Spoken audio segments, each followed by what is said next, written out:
Hello and welcome to Peloton. I'm Matt Wilpers. It's so nice to see you today. And today I'm joined with the first ever Peloton Health and Wellness Advisory Council. And I'm so excited to introduce you to them. Before we get there, though, a little bit of background about the Peloton Health and Wellness Advisory Council. uh, First and foremost, I was there for some of the initial meetings when we were thinking about this, and I'm super excited that we're actually here now and that I'm joined with all these amazing individuals. It's just a wealth of knowledge right here today, and I can't wait to get into the questions. But fitness is grounded in science, and therefore it's important that we stay grounded in science. And it's super excited to be able to reach out and ask questions and learn from this community and from this panel. We also heard that members use Peloton to cope with issues such as neurodegenerative diseases, cancer, PTSD, postpartum depression. The list goes on. And therefore, it's really about learning how we can use Peloton to help each other and help one another improve and live better lives, right? So with that said, let me go into introducing our esteemed panel members. So joining me today, we have Dr. Jay Alberts, Dr. Suzanne Steinbaum, Dr. Richard Isaacson, Dr. Vernon Williams, Dr. Amy Layton, Dr. Pooja Lakshman, and Dr. Heather Irabunda. So for about a few seconds here, I want each person to talk a little bit introduce yourself, and let us know a little bit about you. Let's start with Dr. Jay Alberts. Thanks, Matt. So pleasure to be here. My name is Dr. Jay Alberts. I am in the Department of Biomedical Engineering and Center for Neurological Restoration at the Cleveland Clinic. And my research is really focused on using exercise as an intervention for neurological disease. Awesome. Thank you. Dr. Suzanne Steinbaum. Hi, I'm Dr. Suzanne Steinbaum. I am a cardiologist with a specialty in prevention and women's heart health.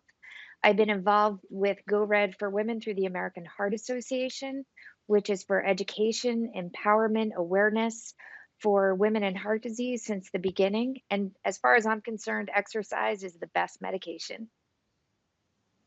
Awesome. I love hearing that. Thank you. Thank you, Suzanne. Let's go next up, Dr. Richard Isaacson. Hey, everybody. My name is Richard Isaacson. I'm an Alzheimer's prevention specialist. I'm a neurologist by trade. I think in medical school, I didn't really learn that exercise and brain health, were a thing. But I think not only can we use the terms Alzheimer's and prevention in the same sentence nowadays, but we can talk about exercise and lifestyle and fitness to not only maintain brain health, but also to optimize brain health. So I'm really excited to be here. That's awesome. Thank you.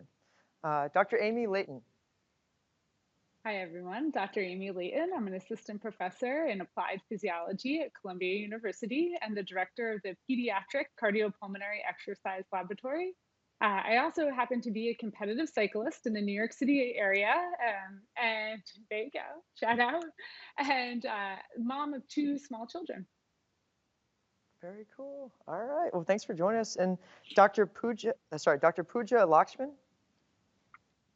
Hi, everybody. It's so great to be here. I'm Dr. Pooja Lakshman. I am a psychiatrist specializing in women's mental health. I'm also a writer and a contributor for the New York Times. I'm really passionate about education and advocacy when it comes to women's mental health. So I have an Instagram page at Women's Mental Health Talk, and I'm actually working on a book about the tyranny of self-care, which will be coming out in 2023 with Penguin Random House. And I just think it's so important to look at how women in particular can take care of their well-being and advocate for their well-being. So it's awesome to be here. Cool. Thanks for joining us. Now, Dr. Vernon Williams, did I skip over you? You did not, Matt. Hello, and hello to everyone. Okay, cool. My name is Vernon Williams. Making sure I didn't. No, I am a sports neurologist and pain medicine specialist. I direct the Center for Sports Neurology and Pain Medicine with the Curlin Jobe Orthopedic Clinic in Los Angeles.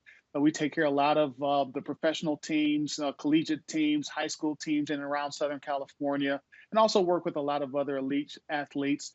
Most of my patients aren't elite athletes, but I am very interested in applying some of the things that we learn with athletes to everyday patients and improving their overall quality of life and their neurologic health across the lifespan. That's awesome. All right, and last but not least, Dr. Heather Irabunda. Hi guys, so I'm Dr. Heather Irabunda. I'm an OBGYN. I'm based in New York City. I basically bring kind of a whole lot of different aspects to um, women because I used to be in the Army for 8 years as an OBGYN. So I used to work with a lot of pregnant soldiers and made sure that they were able to attain their fitness goals safely.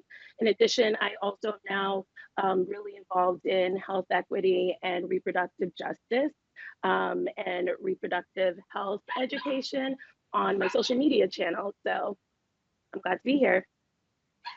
Super cool. Well, thank you, everybody. Now, just shout out to the members here real quick.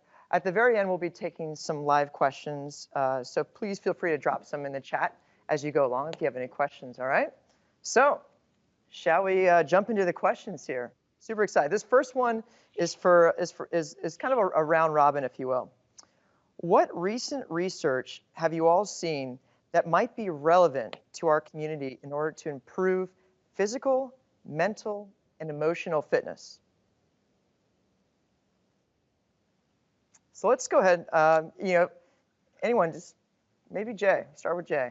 Top of the Sure. Well, I think top of the there's list here. absolutely, absolutely. I think there's a lot of data out there, certainly on the neurological front. Some recent studies have just been published. We've published a number of them as well, showing that even short duration or short bouts of exercise can improve motor function as well as non-motor function in older adults. Interesting. That's awesome. Suzanne? You know, I'm thinking about really from the preventive aspect of things when we look at cardiovascular disease and risk factors like hypertension and high cholesterol, obesity, and elevated sugars. One of the reasons for this is sedentary lifestyle. And really, some of the research about getting up and moving throughout the day, being that so many of us are so sedentary. How many Zoom calls have we all been on all day since the beginning of the epidemic? I mean, this has been part of life for so many of us. And really, the understanding of getting up and moving around and every hour walking, getting your heart rate up, even for short bouts, changes the outcome of what possibly could be cardiovascular disease. I love that what you guys both touched on. It's as a coach, I often say something's better than nothing sometimes. Yeah, exactly. Exactly. Cool. Dr. Williams. Yeah, so Matt, one of the things that I've been really interested in is some of the research that's come out recently related to what's called the glymphatic system, which is the system that the brain uses to flush itself of toxins and waste products that can build up over time. And those things might be associated with some of the chronic neurologic disorders that we see, Parkinson's, Alzheimer's. Well, it turns out that exercise, it seems, has a positive effect on that glymphatic flow. Sleep has a positive effect on that glymphatic flow. And so some of the things that we can do to promote exercise, to improve sleep, should not only help us now, but help us over time in terms of neurologic health, maybe help prevent or mitigate against some of the risks of some of these chronic neurologic disorders. So that's something that I've been interested in related to exercise and the brain. That is super cool. I actually read a book recently that touched on that. And so I'm really happy you touched on that. That's awesome. Dr. Amy Layton, what are your thoughts? I actually just recently published some work using Peloton as the app, giving it to adults with cystic fibrosis who are awaiting lung transplants. So these were extremely sick patients and patients that were very nervous normally to administer a home exercise program to. And we used a tele-rehab approach, and it was amazingly successful. And being able to see that there was enough content on the platform that could be modifiable for patients that are terminally ill. And they loved it. They adapted it. Many of them decided to purchase the app and continue using it even after the study ended. And it was so successful that we're actually now going to pilot it in adolescents with rare heart diseases, so pulmonary hypertension and with congenital heart defects. to try it in the adolescent population, because we feel that that is particularly those that have these chronic diseases and rare diseases need to be encouraged to do more exercise and activity, but they also need to have it in a way that they feel like they're not being treated as sick people, that they're being treated as who they are, everyday athletes. And so we were really, really excited at those results and how well it went. I love that. I love that. Good. Very good. Dr. Lakshman, what are your thoughts? Yeah, so I think, from a mental health standpoint, we know that exercise is really important to protecting your mental health and also helping deal with things like depression and anxiety. But I'll say that, since I specialize in women's mental health, I take care of a lot of really busy moms, right? And like one of the things that comes up is there's no time, obviously, in the pandemic to be exercising. And what I love about Peloton is that you can just do those 10-minute classes, right? So it's really accessible to squeeze it in to your day, tag it in whenever you can. And I think from a mental health perspective, sort of having that consistency, like you were saying, Matt, it's better to do something than nothing. And I think that with all of the content that Peloton makes available in different bite-sized forms, for so many of my patients that are super busy moms, this is just, it's really helpful. Yeah, no, that's really cool. That's really cool. All right, and Dr. Irabunda? Women's health pregnancy front, basically the American College of Obstetricians and Gynecologists really reaffirmed in the last year or two that it's definitely safe to work out in pregnancy. In addition, it does confer a lot of benefits for people trying to avoid pregnancy complications. So we do know that 150 minutes of exercise per week actually improves outcomes, so less chances of gestational diabetes or gestational high blood pressure, hypertension, preeclampsia, even decreases your chance of getting a C-section. So it really is something that my field is really working towards making sure more pregnant people are doing. That's right. That's awesome. This is really good information. I love this. This is great because I love doing these interviews. I learned so much from all of you. This is great.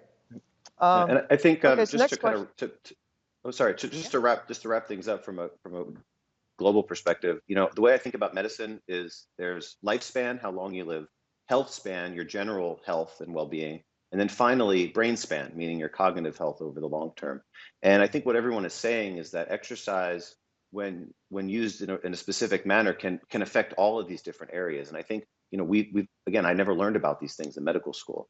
I'm excited about the recent research that for example, lower intensity cardiovascular training may improve longevity, but more higher intensity cardiovascular training, high intensity interval training, for example, may really preferentially move the needle for Parkinson's disease and Alzheimer's disease, especially in people with specific genetic risk factors that you can maybe, win the tug of war against your gene. So I think the take home point with all of this is, we can work smarter, not generally harder, to use exercise to really personalize our health in a global way.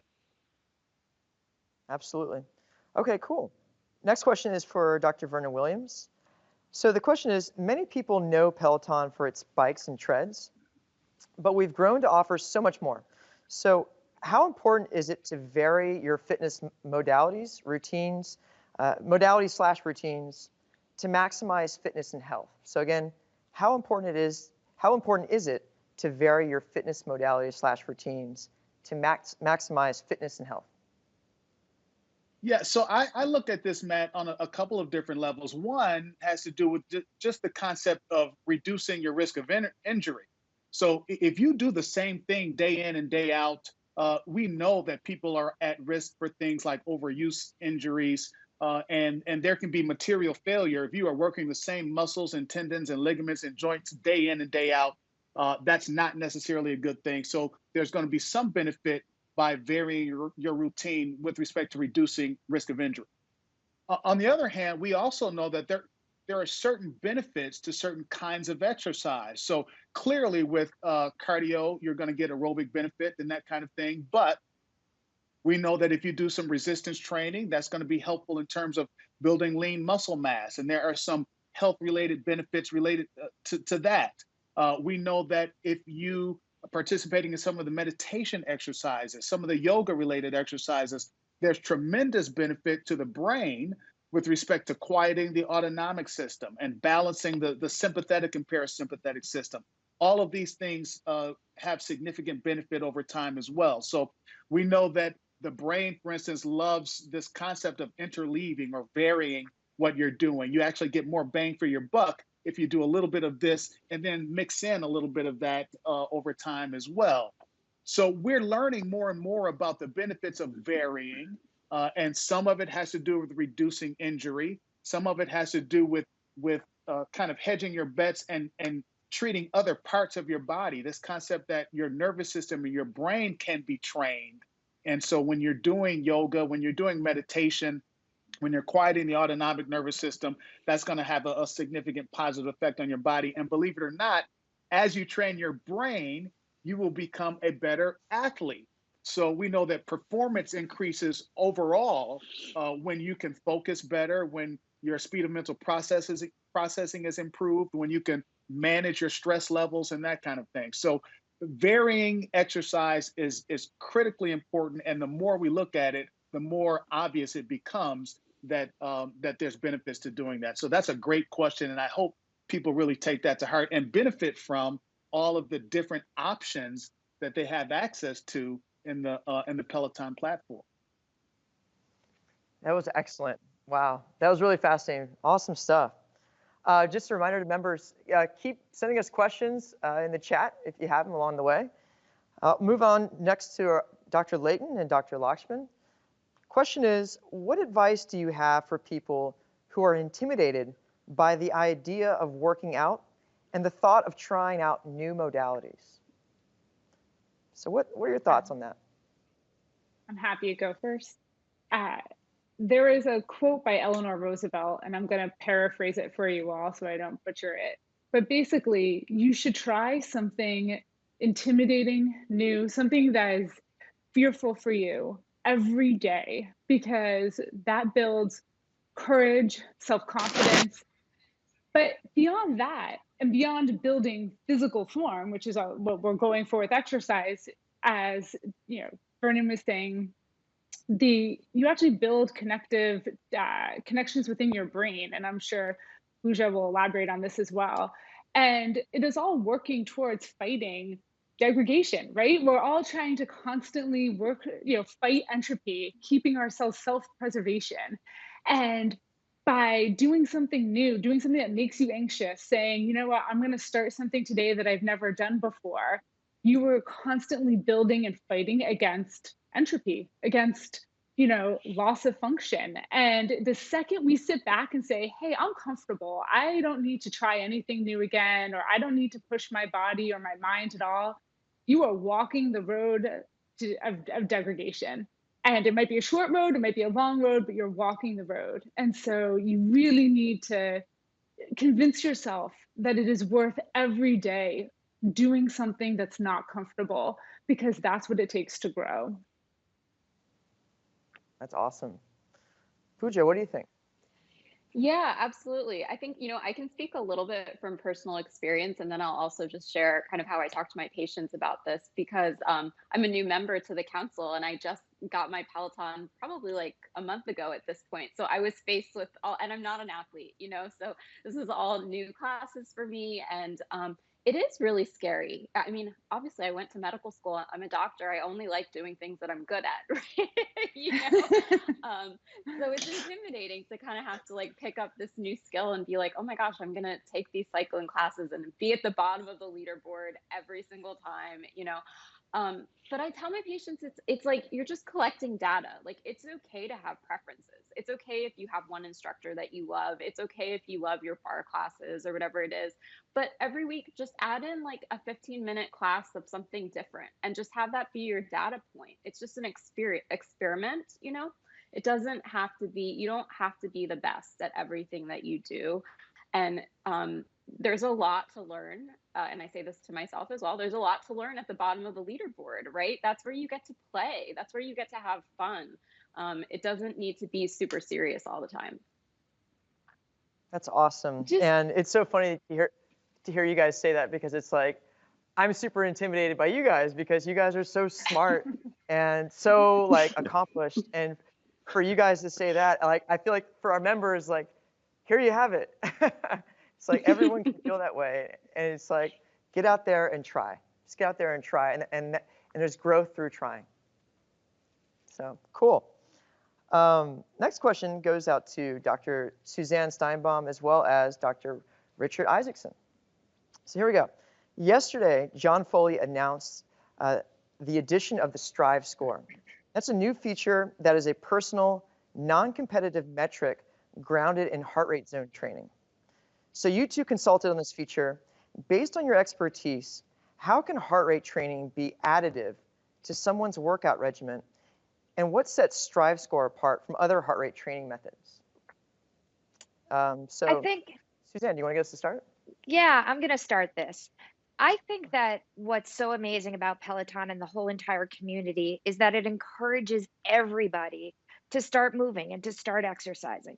The thing about exercise is it's not intuitive. People don't know how to do it. And I can see that all the time with patients in my office saying, it's time to start exercising. And then they look at me like, "Oh, what does that mean exactly?" And so we do stress testing in my office to actually tailor and prescribe exercise. Now, that prescription is based on heart rate. And what the Strive score does is it actually takes heart rate zones based on your age and gives you points for you staying in a certain heart rate zone. A couple of things are interesting about that. We know that pushing hard and fast, and I'm thinking of myself when I first got the Peloton, trying so hard to be on top of the leaderboard, like that competitive piece came out in me. But knowing as a cardiologist, that is not good. It's not safe. It's not healthy. It's not the right way to do it.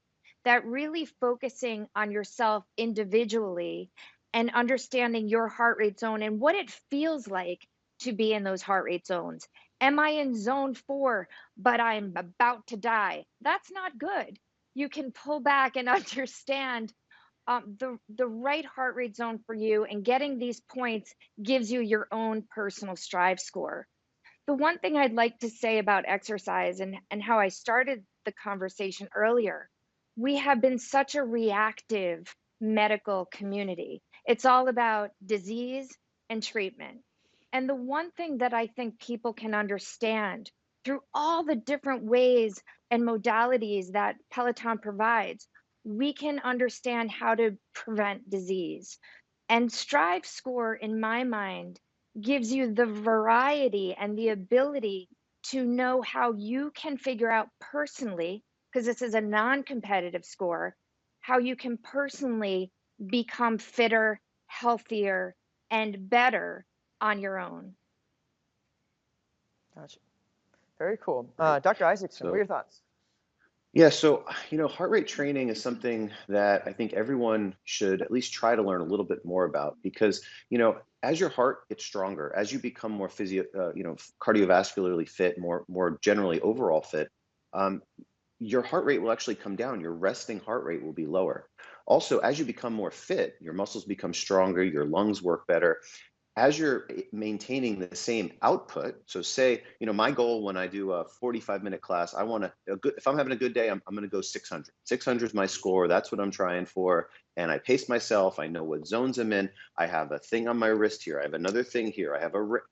I'm tracking everything at all times. I'm a little bit fanatical, not saying that's the best thing to do. But what you can now do is you can track your output, your wattage, how much you push and how much power you generate. And then you can use something like the Strive score or your heart rate to understand how hard did my heart need to beat and how hard did my overall body need to work in order to achieve that score.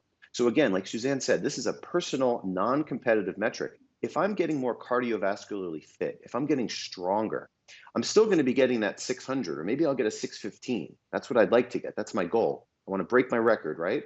But I want my Strive score to stay the same or maybe even come lower. that means I know I'm getting more cardiovascularly fit. So again, this is confusing. Heart rate training is a whole topic, but I think it's a good start, and I think I'm excited about the launch. Yeah, no, that's awesome. I agree with you. You're getting more efficient, right? Yeah. Exactly. Very cool. All right. So next question goes out to Dr. J. Alberts. So this question is: we know that there are many brave people in our community who are battling neurodegenerative diseases and other medical conditions. In your experience, have you found there are certain exercises that help combat certain conditions? What are your thoughts? Yeah, for sure. So, right now we have two phase 3 clinical trials looking at the effects of exercise, high intensity exercise, using the Peloton platform in Alzheimer's disease as well as Parkinson's disease. And, I think, to the point that Vernon made as well, and others have as well, about using exercise as medicine for neurological disease. And, I think we have some really good data to show that high intensity exercise is effective in improving, short duration. And now we're looking to see, can we slow the progression, right? These are neurodegenerative diseases, so that means they get worse over time.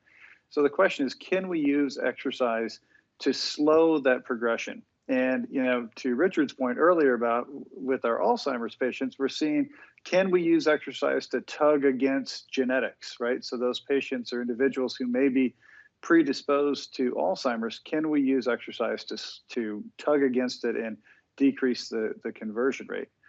So I'm really excited about it. And I'm really excited about the concept of really operationalizing exercise as medicine, right? So that phrase has been out there from the American College of Sports Medicine since 2007. And I think, our job as scientists is to really push that and to actually figure out what that prescription is. And if we want exercise to be medicine, we have to study it with the same level of rigor that we study medicine or a surgical intervention. And if we don't, we'll never really go beyond just a phraseology. So I'm very excited about it. And I just have to share one little vignette from our clinical trial. So we do a group ride with our Parkinson's patients. So 80 or 90 Parkinson's individuals on the same ride at the same time. One woman, emailed in and said she couldn't finish her ride because she was crying. And, at first, as a principal investigator, I was like, finish your ride because we need all that data. But the reason she couldn't finish her ride was because she was surrounded by people who were like her. And that was the first time. And so she, it really was this community, which was a tremendous sort of byproduct from the platform that we're really enthusiastic about. That's amazing. Thanks for sharing that. All right, next question goes to Dr. Heather Irabunda.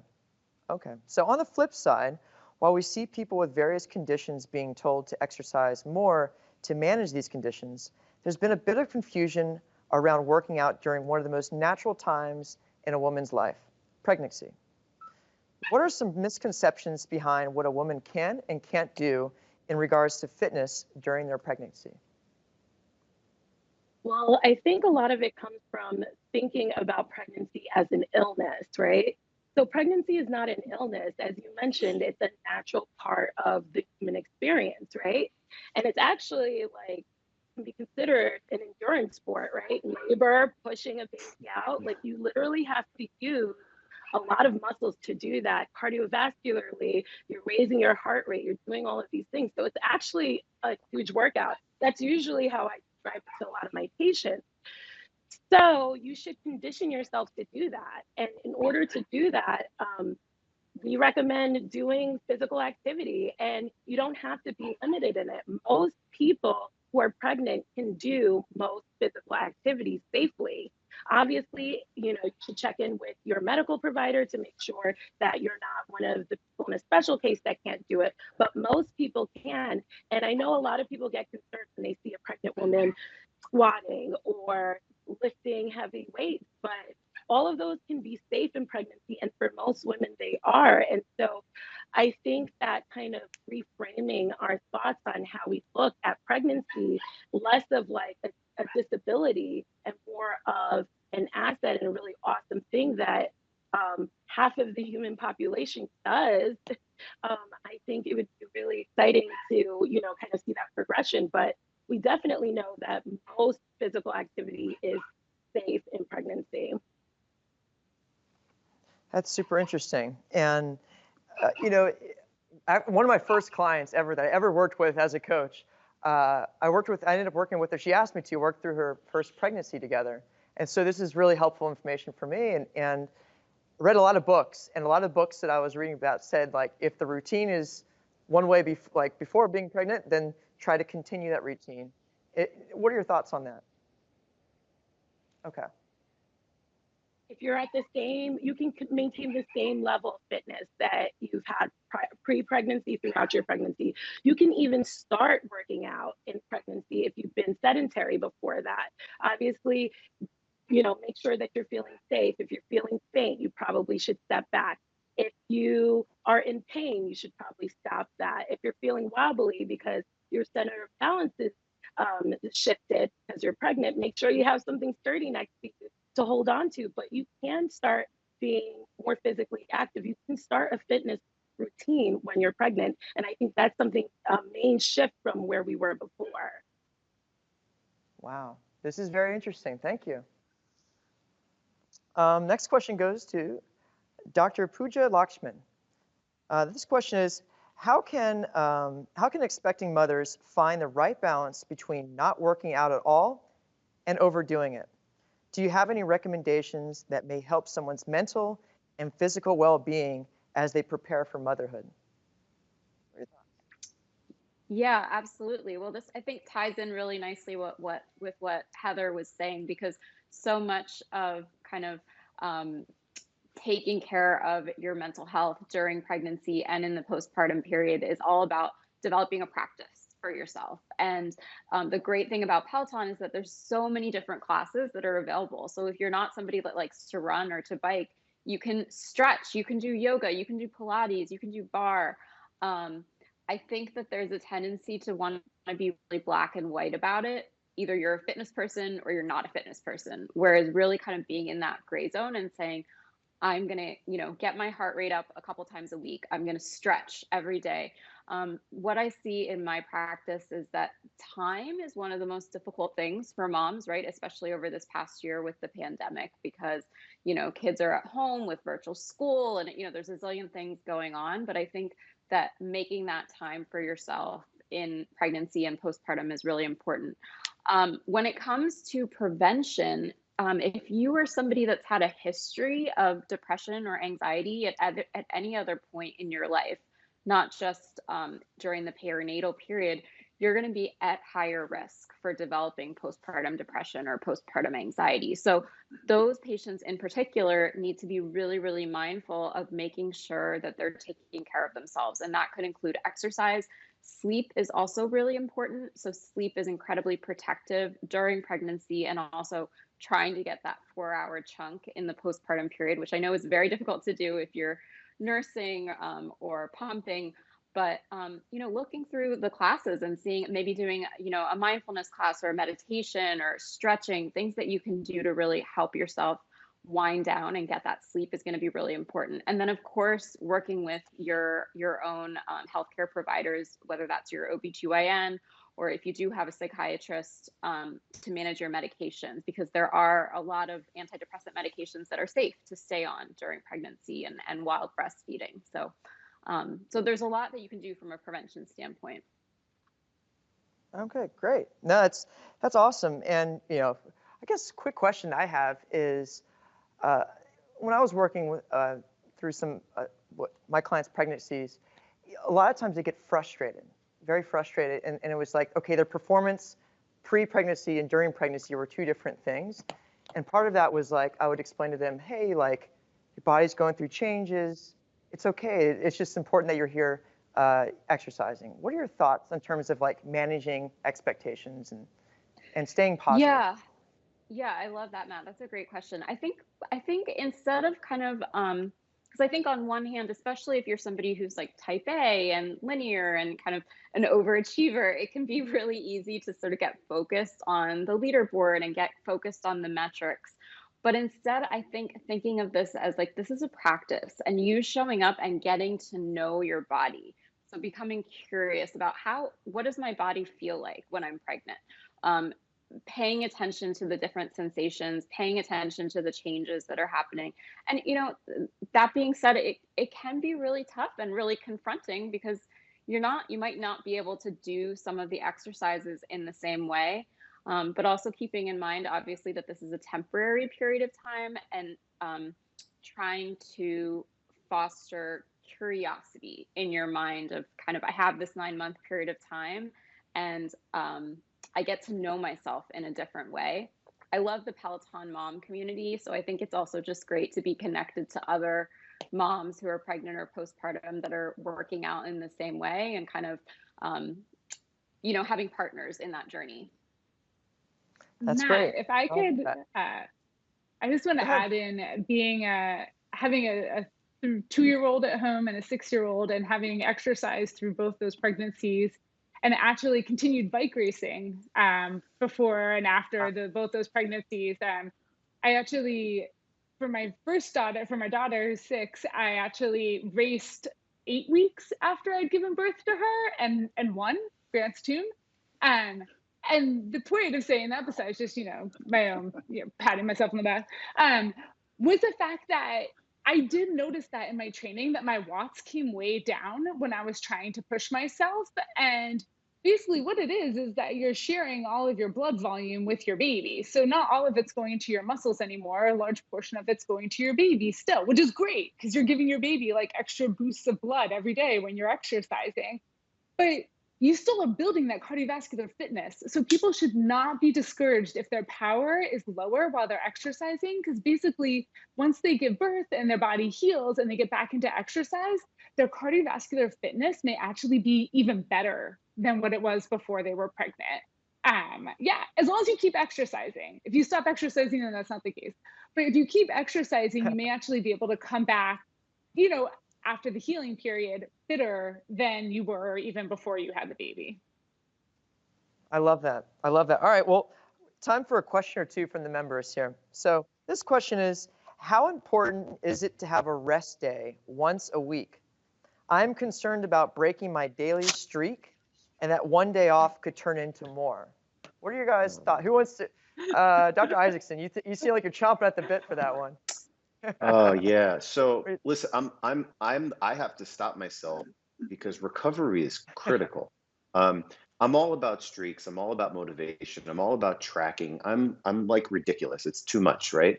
And weekly streaks, continue that weekly streak. I went away for a week and I was like crying because my multi-week Peloton streak was gone. But moving right along, I really think you need to be, slow and steady wins the race, right? Um, Recovery is critical in our practice. We recommend one rest day a week, and then depending on the person, maybe 2 or 3, especially early on in the process. Taking every other day off if someone has been sedentary for a while. So I think you have to be cautious. It's again, work smarter, not harder, can give you better fitness and health gains, in my opinion. Yeah, Dr. Williams, what do you think? Yeah, I agree. I think that one strategy might be to take that off day, and if you feel uncomfortable doing nothing, just do something different. Maybe that's a day where you have an extended period of meditation or stretch or that kind of thing, and you just don't do HIIT every day. So I agree completely with what's being said that you do have to recover. It's important for the body, and if you feel uncomfortable or you feel like, oh man, I'm losing ground, maybe just changing your framework a little bit and saying, okay, I'm going to do something different on that off day. And you still gain benefit from meditation, from mindfulness, from stretching, from something else. It's still going to be of benefit to you. So maybe that's helpful to think of it differently. Yeah, whenever I think of having off days, right, it's like, it comes back to absorbing the workout, right? If you can't absorb the workout and heal from the previous workout, then you can't expect to go higher. So you have to be able to absorb the workouts. That's my thoughts on it too. But one last question here I wanted to get to, make sure I don't forget. This question is for a member's question from today for Dr. Irobunda. Can you speak a bit more on postnatal fitness and getting back into your routine? What are your thoughts? Well, it depends on what kind of route of delivery or birth that you had. I think that somewhat plays into it. So, like, if you had a C-section, right, which is a surgical delivery, there's like, a recovery period in terms of the actual physical wounds that you have. So typically we say that you should wait until you're cleared, usually around 6 weeks or so after like surgical delivery like that, in order to get back into doing what you were before. You could probably get back into doing other physical activities sooner, but you really have to listen to your body, because honestly, as I said before, labor is like a high intensity, high endurance sport.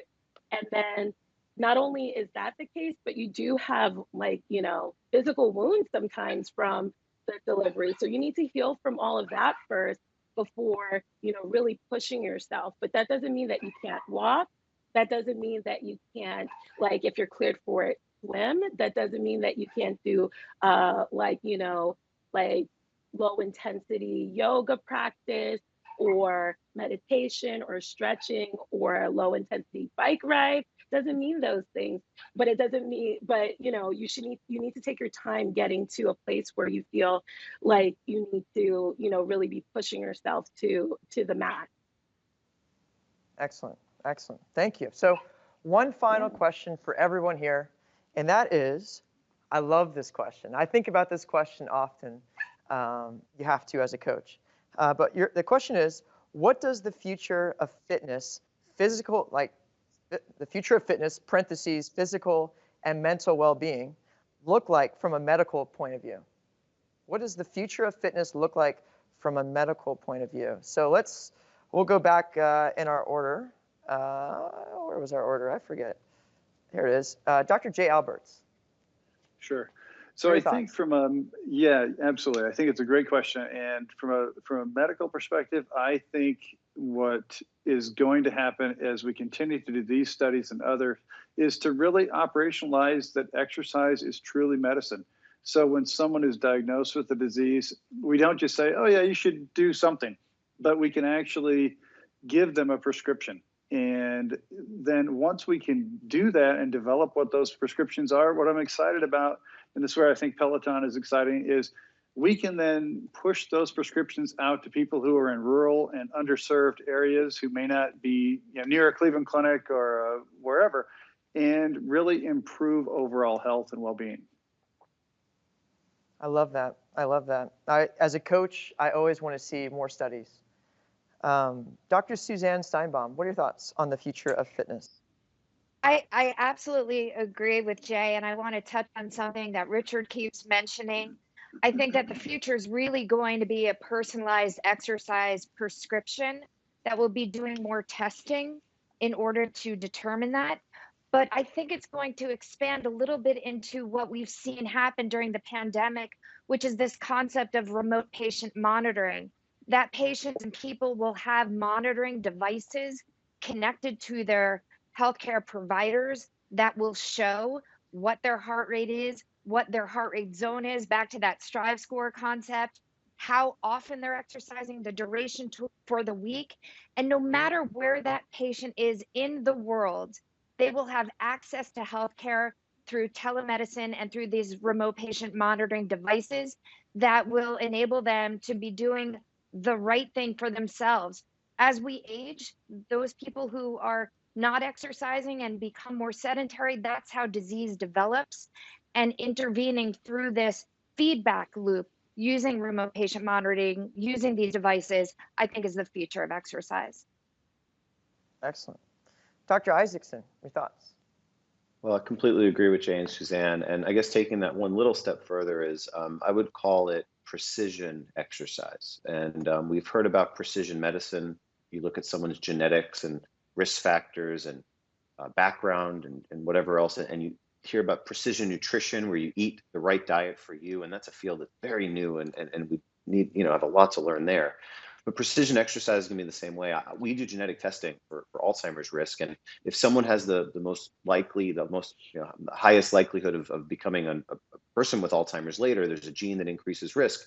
I'm going to change that person's exercise prescription once I know that the person has that genetic variant. And one day I hope we'll take a blood test, we'll take the heart rate, resting heart rate, we'll have the heart rate variability, we'll have the body fat, we'll put all of this stuff into a calculator or a computer, and out will spit a personalized exercise plan for that person. I love it. I love it. I agree. Dr. Williams, your thoughts? Yeah, so ditto to what everyone else said. And I believe a couple of other things. I think we'll have more of an appreciation and understanding of how neurological fitness it contributes to our overall health span, lifespan, what have you. So the benefits of assessing and training the brain, just like we know the benefits of cardiovascular fitness, musculoskeletal fitness. I think there's an entire emerging evidence that brain fitness is critical as well. And the other thing that I would like to see, in addition to this kind of asymmetric monitoring that's being done with devices and analytics or what have you, I would like to see adjustments in what the doctor's office looks like. What we did in our office is we put exercise equipment in the office so that we can walk a patient from the typical exam room just next door and put them on a treadmill or put them on a stationary bike, or train their vision or assess their balance or vestibular function. And that's part of the medical assessment. And people take that experience home. It's a completely different evaluation and kind of evaluation. And I think it's meaningful for people. I think we'll start to hopefully see more of that in the future as well. I love that. I love that. Dr. Layton. Working in the field of working in the field of pediatrics, I see exercise as the continuum. And a lot of what I'm hearing from my colleagues on the panel today too kind of supports this of what is mom's health, what is then that translate into the baby's health, what that translates into the child's health, what that translates into an adolescent, and then eventually the adult, and then eventually the senior. And I think what we're going to understand is it actually starts at day one of life and kind of what you were set up for, and then kind of your behavior in the early years as building blocks that sets the stage for then the next generations. If you're a child that exercises, your predisposition to anxiety and depression as an adolescent goes way down. If you're an adolescent that exercises, your predisposition for anxiety and depression as an adult goes way down. Your grades go way up. Your cognitive function really starts to retain into adulthood. So just this entire continuum that I think we never had an appreciation for. We used to say, okay, you're 40 years old, you're starting to get your first stress test, it's time to start exercising. And I think we're starting to appreciate now that we need to start with basically mom's health and go from there. And that's going to lead an entire lifetime of better behavior. Awesome. I love it. Dr. Lakshman, your thoughts? Yeah, I think just following up on that and taking the lens out even wider, because, obviously to me as a psychiatrist, I think it's really powerful for Peloton to bring the psychiatrists onto this council, right? To recognize that mental health is part of overall fitness. But when we're talking about mental health, fitness doesn't happen in a vacuum. So we also need to talk a lot about like social determinants of health, right? And what is the environment that you're living in? And, so many of my patients kind of dealing with like social structure issues, like paid parental leave, childcare. I mean, all of these things go into sort of, are you able to have access to fitness in order to take care of your mental health? And so that's something that I'm really passionate about. And I think the conversation that we're just seeing kind of nationally is moving in that direction as well. And so I'm optimistic, cautiously optimistic about some of those things. That's excellent. All right. And then Dr. Irabunda, your thoughts on the future of fitness in the medical space? Well, as someone who birthed the future, as we've all been saying, being like, making sure mom's healthy kind of helps our next generation, like all throughout their lifespan. But I think most importantly for me, I think inclusivity in the fitness space and in the medical space in terms of different bodies and different bodies moving is going to be something we really start to focus on, because fitness can look different for different people, and we need to honor that. And I think that promoting fitness, no matter what you look like, for the benefits that we've all been talking about, and maybe a little bit less of the aesthetic, will get us further and get us to a healthier population, a healthier society, yeah, the world. Really excited to see more of that from not only the fitness space, but the medical space as well. Wow, this has been a lot of fun, and thank you so much for everyone's time. I want to thank all of you for your time today. I love these discussions. I hope our members love this discussion. I know I certainly learned something today, so thank you so much. And with that, we're going to wrap it up for today, and I look forward to many more of these conversations in the future. And thank you for your time. I appreciate it. Have a nice day, everybody. Thank you. Thank you.